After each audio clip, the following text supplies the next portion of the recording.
تاکو وەک ناسنامەی دڵخواست لە حەڤەی 1955 لە شاری سلێمانی لە گەڕێکی سابوونکەران لەدایک بووە. قۆناغی سەرەتایی لە هەردوو مەکتەبی گۆیژەی کچان و مەکتەبی چیمەن تەواو کردووە. قۆناغی ناوەندی و ئامادەیی لە سانەوی کوردستان تەواو کردووە. لە دوای ئەوە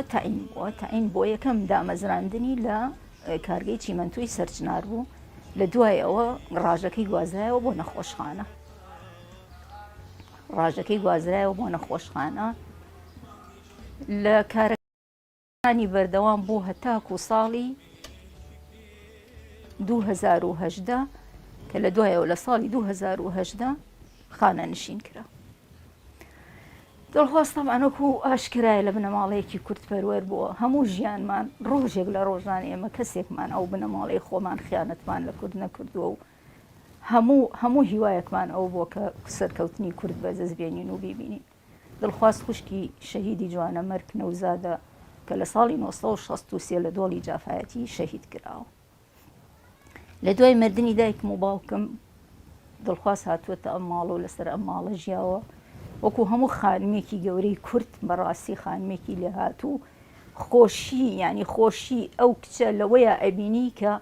ماڵ و سفرە و نان و خوانی کراوە بێ بۆ خۆمان، بۆ خوشک، بۆ برا، بۆ هاوڕێ، بۆ خۆشەویستان. خۆشی لەوە ئەبینی چۆن ئەڵێ متعەوی لێ ئەبینی بەڕاستی.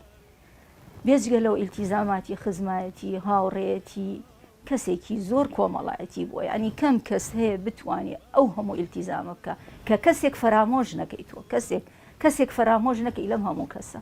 ئێمە ئەم ماڵە هەر پێمان تۆ ماڵی بابە گەورە و هەر کراوە بووە. بەڕاستی ئەمە ئیسە هەستەکەین کە دایک و باوکمان نەماوە کە ئەو خوشکم لە ژیانە نەماوە و دەرگاکەی داخ.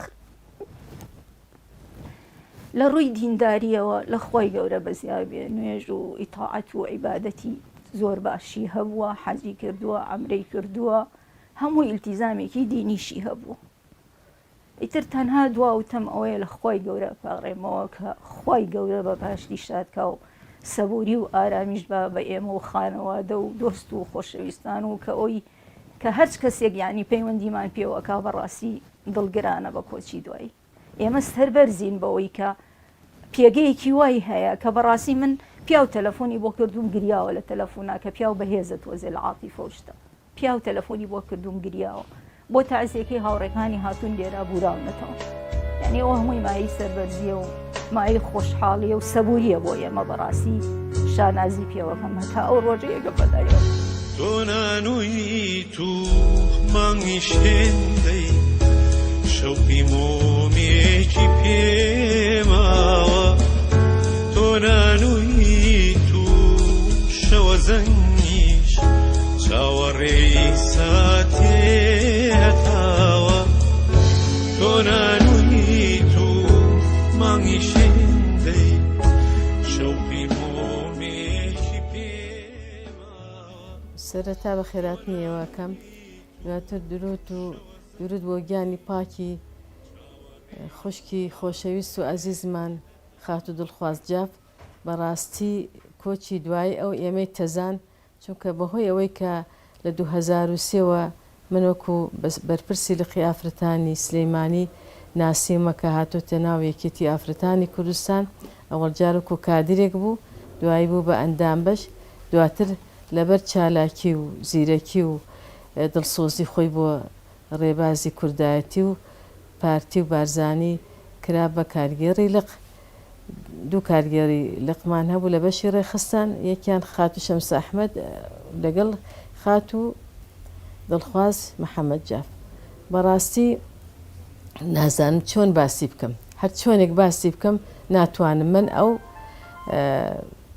چاکی و ئازایەتی و دڵسۆزی ئەو خوشکە بتوانم بە دوو قسە بە سێ قسەیان بە وتارێک باسی دڵسۆزی و باسی لێهاتووی ئەو خوشکە بکەم. ناتوانم حەقی بەمێ چونکە بەڕاستی ئەو خوشکە بیدایەت کە هاتە ناویکەتی ئافرەتان وەکو ئافرەتێکی چالاک، دڵسۆز، ڕەوشت بەرز، دەستپاک، داوێن پاک، هەموو سفاتێکی جوانی تیا بوو. دواتر هەوڵی جدی ئەو خوشکە ئەو بوو کە یەکێتی ئافرەتانی کوردستان لە قۆناغێکەوە بەرەو قۆناغێکی پێشتر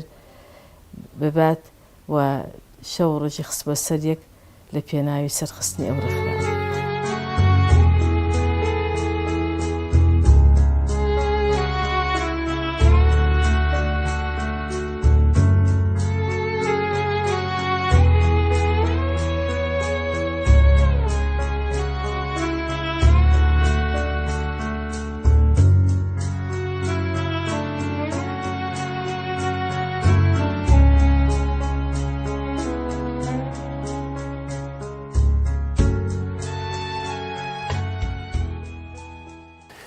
بەداخێکی زۆرەوە چل ڕۆژ لەمەوبەر یەکێک لە هەواڵە دڵسۆز و ئازیزەکانمان، یەک لە کەسایەتیە زۆر سەنگین و خۆشەویستەکانمان کادرێکی بوێر دڵخوازداو چل ڕۆژ لەمەوبەر ماڵ ئاوایی لێکردین. بەداخەوە کە ئەوە سونەتی ژیانە، چۆن هەمومان سەرەتامان هەیە کۆتاییمان هەیە. کۆتایی هەندێک لە مرۆڤەکان کاریگەری زۆر لەسەر دەروون و سایکۆلۆژیای دەوروبەر جێدەێڵێ. لەلایەک ڕۆیشتنی کەسایەتێکی وەکو دڵخوازخان بۆ ئێمە بۆشایەکی گەورەی دروست کرد. لەلایەکی تریش مێژووی دڵخوازخان کار و کردەکانی چالاکیەکانی دڵسۆزی بۆ ڕێبازە پیرۆزەکەی بارزانی نەمەر، بوێریەکەی، خۆنەویستیەکەی، هەموو ئەوانە بۆ ئێمە بوونە مای شانازی کە دەکرێت ئێمە وەکو دۆست و هەواڵی کۆچ کردو بە بەردەوامی ئیلهامی لێوەربگرین و ئێمەش بەردەوام بین لەسەر ڕێچکە و ڕێبازەکەی. ئەمڕۆ بەداخەوە باسی و یادی هەواڵێکی بەڕێز خۆشەویست و دیاری ئافرەتانی خۆمان لە شاری سلێمانی دەکەین کە بەڕێز دڵخواز جافە. تاوان دڵخواز جاف سەربە بنەماڵێکی پارتی ناسراوی شاری سلێمانیە، یەکێک لەو هەواڵانەی کە بە درێژایی تەمەنی خۆی تەرخانی کردبوو چ لە ڕێکخراوی پیشەکان وەکو یەکێتی ئافراد کوردستان، چۆکو هەواڵێکی و کادرێکی حزبی لە ڕێکخراوی ئافرەتانی سەر بەناوچەی سلێمانی دوو کە من ئەو کاتە باشانازیە و کارم لەگەڵ کرد وەکو مەسئولینەوە ناوچەیە. جێپەنجە و دیار بوو بەڕاستی لە هەموو بوارەکان بە تایبەتی لە بواری ئافرەتانە. هەواڵێکی دڵسۆز و ماندوو بوو، هەموو کات و وەخت و ژیانی خۆی تەرخان کردن بۆ کاری حزبی و کاری پارتایەتی. جێداخە ئەمڕۆ یادیەکەینەوە بەڕاستی لەو هەواڵە دێرین لەو هەواڵانە کەمن و بە قەناعەتی من زەحمەتە بتوانین جێگای هەواڵی نابرا و کۆچکردو پڕکەینەوە. جارێکە پرسەنامە ئاراستەی خۆی و هەواڵانی و کەسایەتی و بنماڵە بەڕێزەکان دەکەین و ئینشەڵڵا جێگای ڕۆحی ئارام و شاد دەبێت و خۆی لێ خۆش بێت. ڕۆحی دڵخوازخان شاد بێ، ئینشەڵڵا جێگەی بەهەش بێ.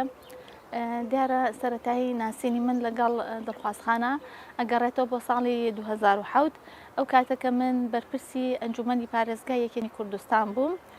دڵخوازخان وەکو ستاف لەگەڵمدا ستافی ئەنجومەنی پارێزگای سلێمانی یەکێتی ئافرەتانی کوردستان بوو، بەرپرسی مەکتەبی ڕێخستن بوو. دیارە من لەو ڕۆژەوە کە لە ساڵی 2007ەوە ناسیم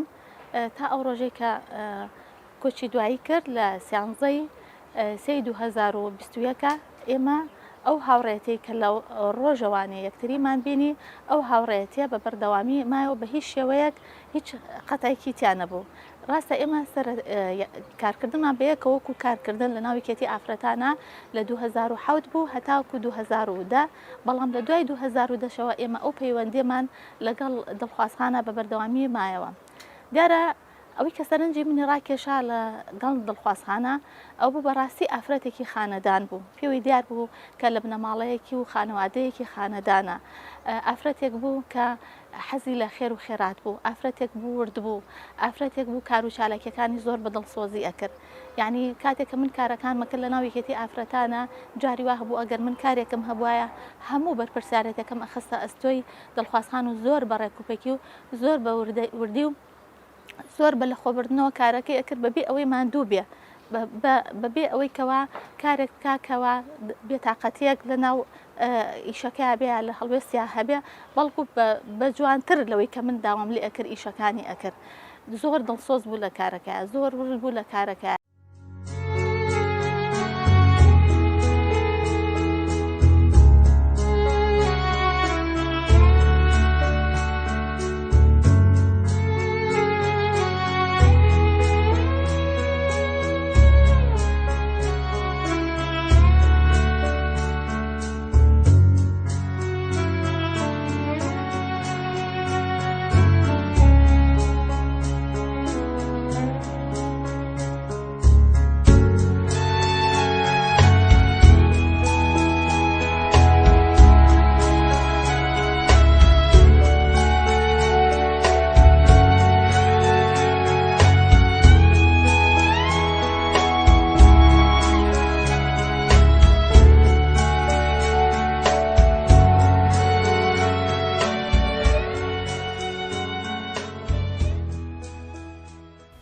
سەرەتا سەرخۆشی لە بنەماڵە بەڕێزەکەیان ئەەکەم و هەموو هەڤاڵان و هاوڕێیان و خوشکانی ئازیز ئەەکەم و سەرخۆشی لە خۆشمانەکەم بەڕاستی لە دەستدانی دڵخوازخان تووشی شوێکی کردین چونکە ئافرەتێکی بەمانای کەلیمە ئافرەتی پراپڕ لە هەموو سیفاتە مرۆڤەیەکانی تیا بوو و هاوڕێیەکی دڵسۆز بووە. سەرەتای ناسینی من بۆ دڵخوازخان لە ساڵی 2023 بوو لە یەکێتی ئافرەتانە کادر بوو لە بەشی ئافرەتان و دوای ئەوە بوو بە ئەندام بەشی ڕێخستن. دوای ئەوە لەبەر دڵسۆزی بۆ ئیش و کارەکەی و چالاکی و ڕۆژبەرزی و ڕازگۆیی و بەوەفایی و هەموو سیفاتە جوانەکانی تیا بوو بە کارگەری لەق. پێشەکی بە خێراتنی بەڕێستانەکەم بۆ ئەم مقابلەکردنی هاوڕێی خۆشەویست و ئازیزمان دڵخوازجاف. پێشەکی سەرخۆشی لە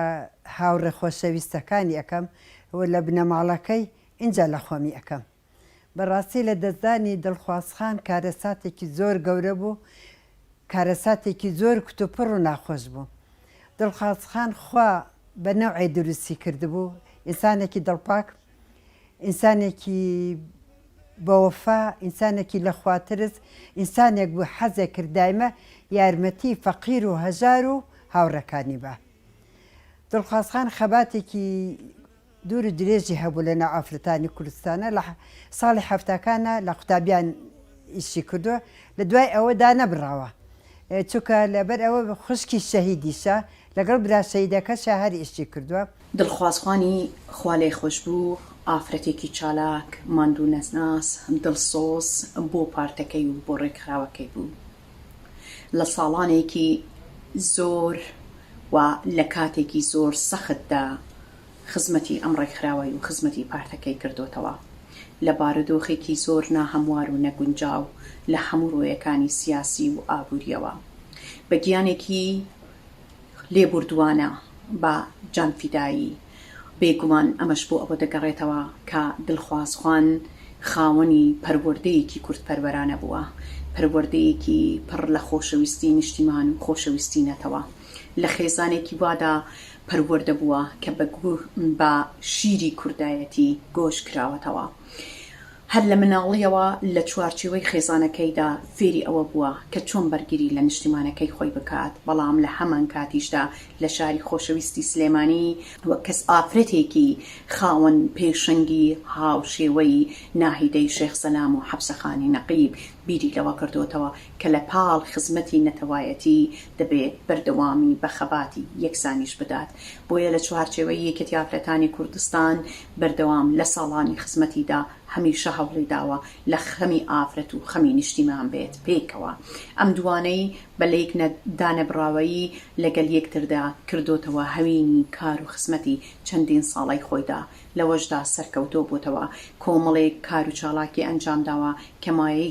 شانازی ڕێکخراوەکەمانن. ئێمە دڵخۆشین لە هەمان کاتدا زۆر پێ نیگەرانین کە خاتونێکی هێژە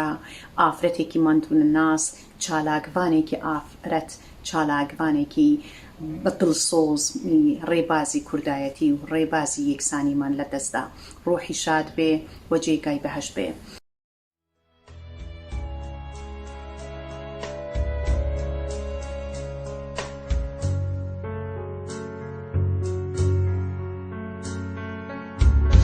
تۆنانووی تو مانگی شێندەی شەوقی مۆمێکی پێماوە تۆنانووی تو شەوە زەنگیش چاوەڕێی ساتێ هەتاوە تۆنانووی تو مانگی شێندەی شەوقی مۆمێکی پێماوە تۆنانووی تو شەوە زەنگیش چاوەڕێی ساتێ هەتاوە سەرینێکم هەرچەندە بۆنەکە بۆنەیەکی ناخۆشەکە ئەمڕۆ بەشدار بوو بەداخەو بۆ لەدەستدانی هاوڕێی خۆشەویستم دڵخوازان بەڕاستی جێی داخە زۆر ناسینێ بن بۆ دڵخوازخان ئەگەڕێتەوە ساڵی 2004 کە خوشکی بەڕێزمە کاتە چیمەنی مەلا حەسەن هێنای بۆلا ناسیم زۆر خۆشحاڵم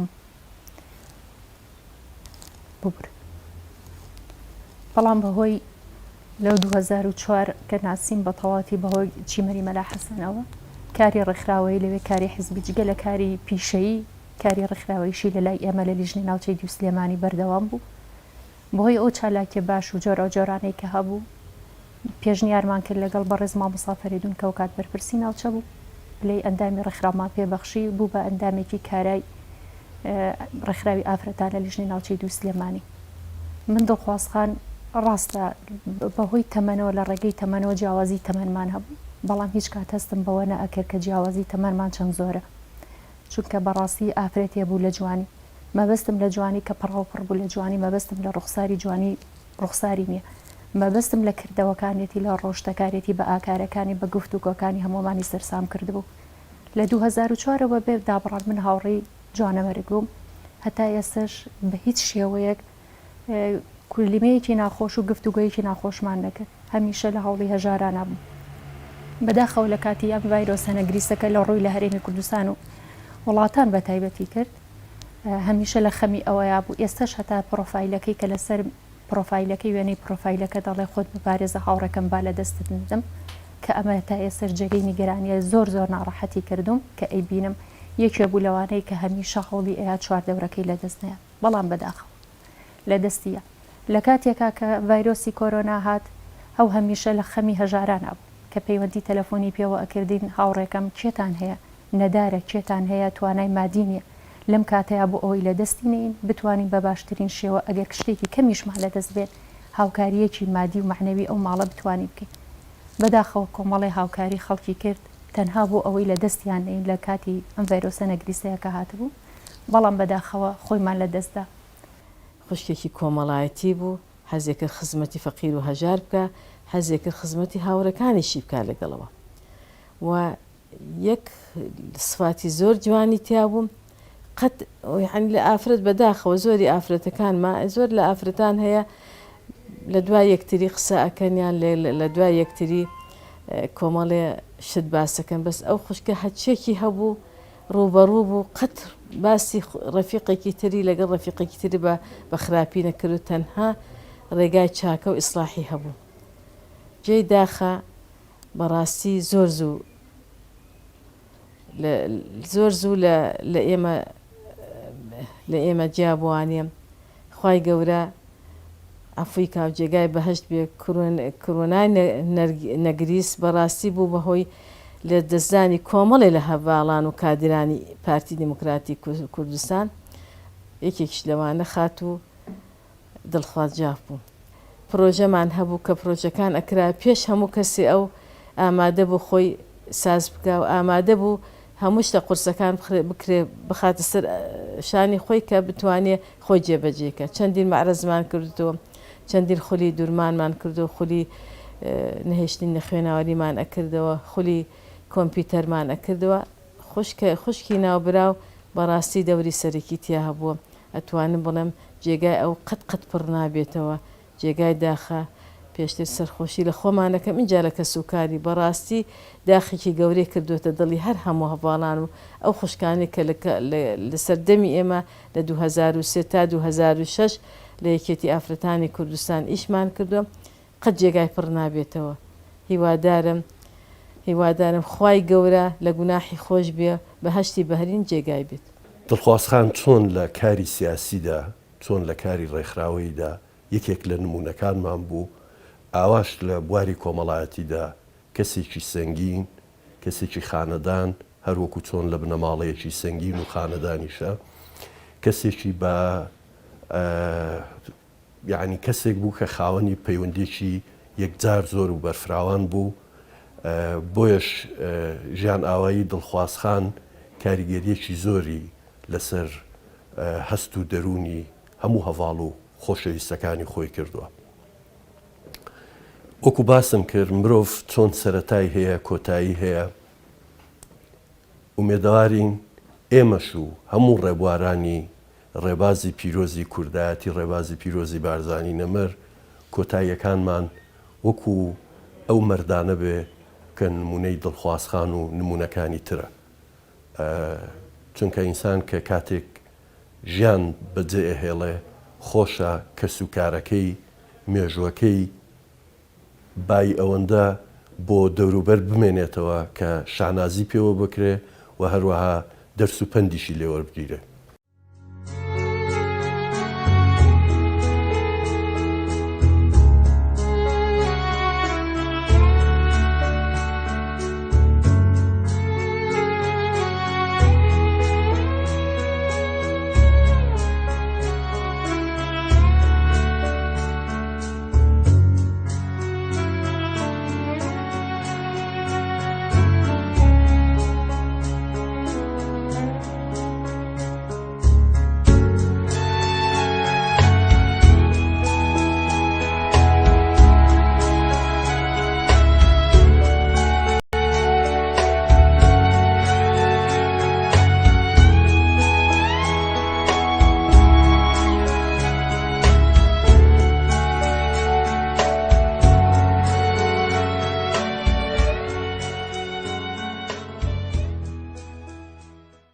دڵخوازخان بەڕاستی هەچەند وەسفی دڵخوازخان کەی کەمە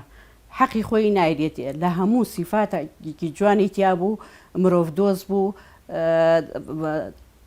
مەشهورخۆری فەقیر و هەژاران بوو دڵسۆزی هاوڕێکانی بوو لە هەموو بۆنەکانە وەکو چەتێک کۆی ئەکردینەوانێ و ینی یەکمان ئەگرتەوانێ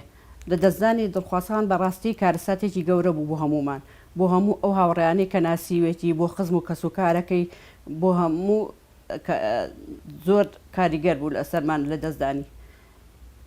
و لە هەموو بوارەکانە کە ئیشی کردو زۆر بە دڵسۆزی زۆر بە ڕازگۆیی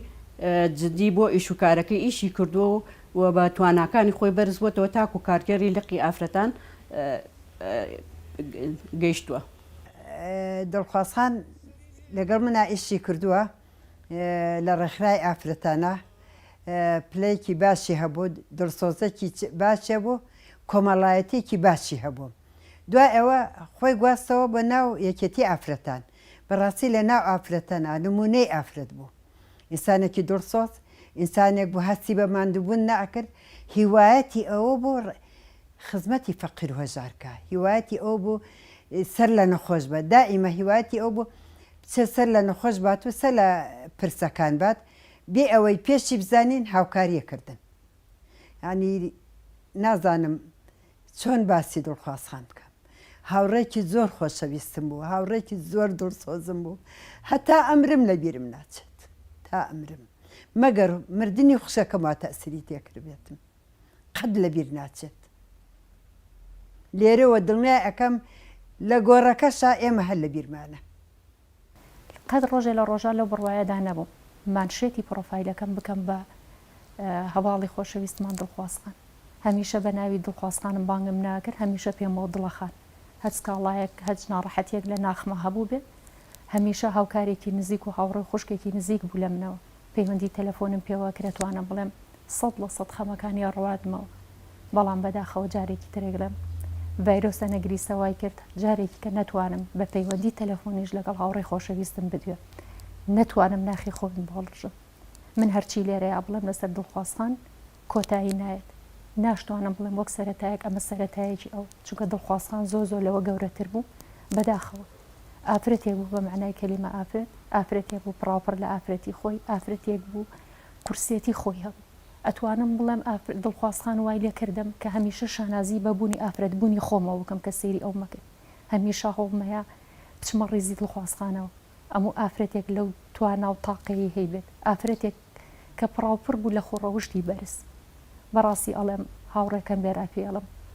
ڕۆحت شاد بێت خوا لێت خۆش بێت لێرەوە جگەلەوەی کە سەرخۆشی لە خۆمەکەم سەرخۆشی لە بنەماڵە خۆشەویستەکەش یەکەم هیوادارم گۆڕت ئاسوودە بێت هیوادارم جێگەت خۆش بێت سوپاس بۆ ماندووبوونیە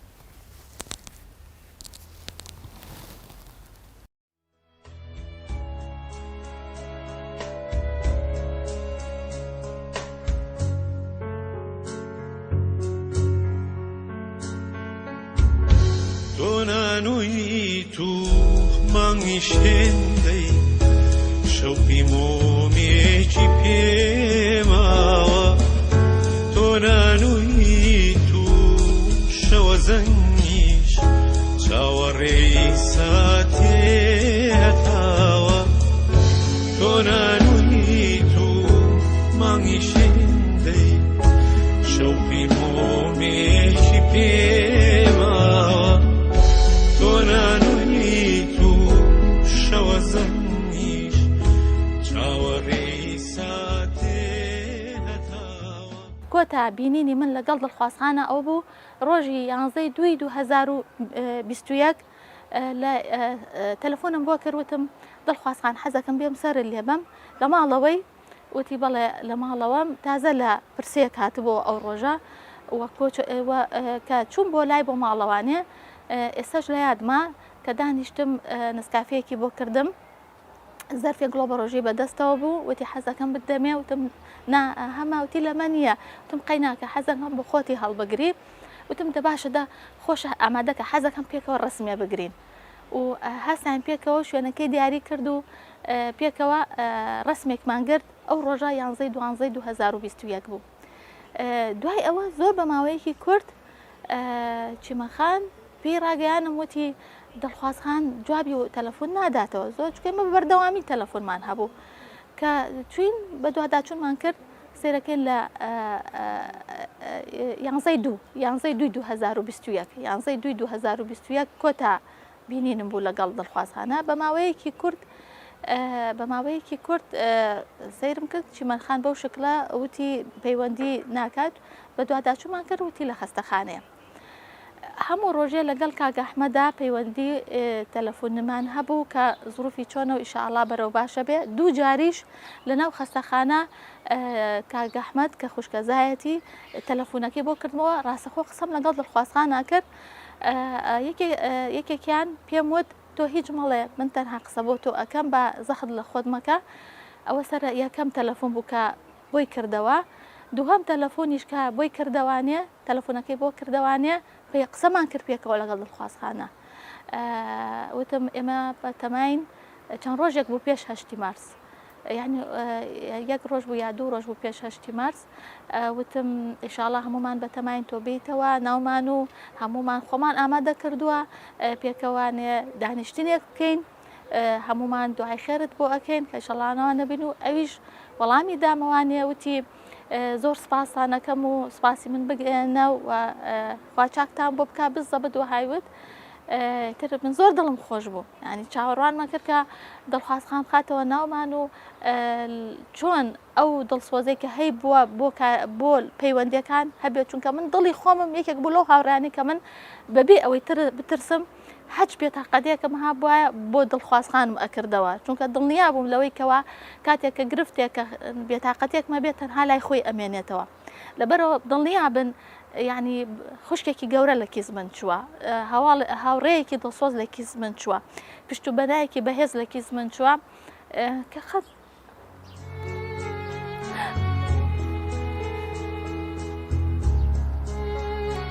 جێگاکەی پڕ نابێتەوە یعنی ئێستا بەڕاست نازانم قسە بۆ کێ بکەم دڵی خۆم بۆ کێ بکەمەوە نازانم هەر ئەجوڵێمەوە ئەخولێمەوە ئەجوڵێمەوە ئەڵێم بەشکم ئەو بۆشایی دڵم بێتە دەرەوە نازانم چ بکەم بەڕاستی نازانم چ بکەم لە من ڕۆیشتووە ڕاستە لە خوشکەکانی ڕۆیشتووە بەس دڵنیا بن لە من ڕۆیشتووە بەخۆ ڕایشەوە قسەی ناکەم خوشکەکانی ئەتوانن شایەتیم بۆ بن کە ئێمە چەند ڕێک بووین یعنی ئیشاءالله جێگەی بەهەشتە بێ ئیشاءالله یعنی ڕۆحی شاد دەبێ و جێگەی بەهەشتە بێ و بۆ دوعایانە بێ کە من بۆ یەکەم بە دڵ بۆ یەکەم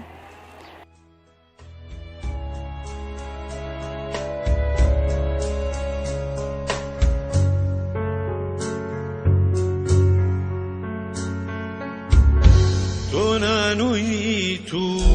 مانگی شێندەی شەوقی مۆمێکی پێماوە تۆ نانووی تو شەوە زەنگیش چاوەڕێی ساتێ هەتاوە تۆ نانووی تو مانگی شێندەی شەوقی مۆمێکی پێماوە تۆ نانووی تو شەوە زەنگیش چاوەڕێی ساتێ هەتاوە زۆر سپاسی هەموو دۆست و خزم و هاوڕێیان و خۆشەویستان ئەوانی کە لە ناو هەرێمی کوردستان یاخود لە دەرەوەی هەرێمی کوردستان پەیوەندیان پێوە کردوین و یان لە پرسەکە بەشداریان کردووە بە پەیوەندی تەلەفۆنی هاوخەممان بوون زۆر سپاسیانەکەین و هیوادارین ئێمە بە خۆشی و بە گزارش لە هەموو شتێکی خۆشی بتوانین وەڵامیان بینەوە و لە خۆشیەکانە بەشداربین لەگەڵیانە زۆر سپاسی هەموو ئەو کەسانەکەین کە بەشداری غەم و پەژاری ئێمە بوون پاش ڕازیبوونمان بە قەدەری خی گەورە کۆچی ناوادەی خوشکی ئازیزم بەڕاستی لە ناخەوە ناخی هەژاندم کە هیچ وتەیەک نییە گزارش بکە لەو زامە قۆڵی کە لەگەڵ بەکە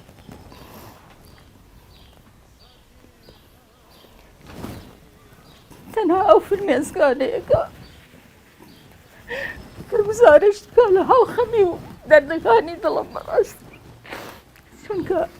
دڵخواز هەم خوشک بوو هەم هاوڕێ بوو لەگەڵمە ئێمە 2 ساڵمان بینە ینی 2 ساڵ لە من گەورەتە لەبەرەوە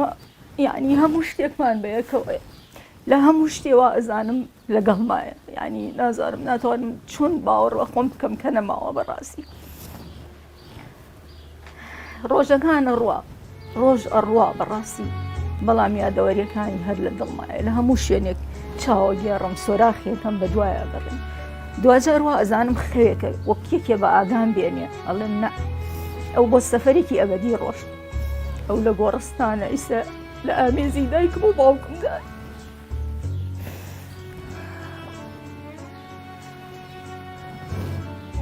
تەنها لە خۆی گەورە داواکارم کە بە نەخۆشیەکی کوشندەی کۆرۆنا ڕۆشتووە خۆی گەورە فردەوسی عەلا پێی شاد بکە خۆی گەورە بە بەهشتی شاد بکە و لە گوناحەکانی خۆش بێت